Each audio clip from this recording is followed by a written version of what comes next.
Slovensko sa s Amerikou veľmi ťažko porovnáva, keďže tu majú v Amerike už tzv. Liahne pre tieto malé deti, ktoré chcú hrať hokej. A veľmi veľký rozdiel medzi Slovenskom a Amerikou a hlavne v hraní hokeja a hlavne v motivácii je ten, že tu v Amerike deti už stoja o 5. o 4. ráno pred autom aj s výzbrojou celou výstrojou, aby išli na tréning, kde oproti tomu na Slovensku rodičia budia svoje deti o nejakej 6. ráno, aby vôbec na nejaký tréning išli.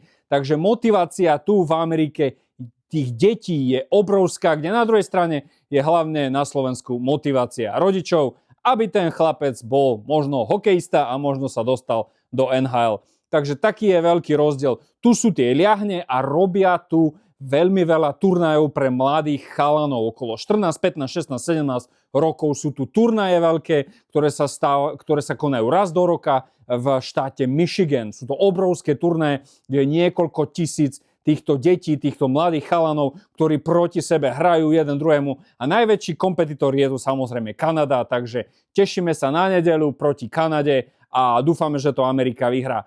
Ale ja si myslím, že Slováci veľmi dobre. Čo sa týka trénera, dobre, že stiahol toho Hlavaja, dobre mu to išlo, super v turnaji a nech sa Hlavaj trošku dá dohromady proti Fínsku, aby bola aspoň tá bronzová medaila. Ale ako sme videli, dneska Slovensko na Ameriku proste nemalo.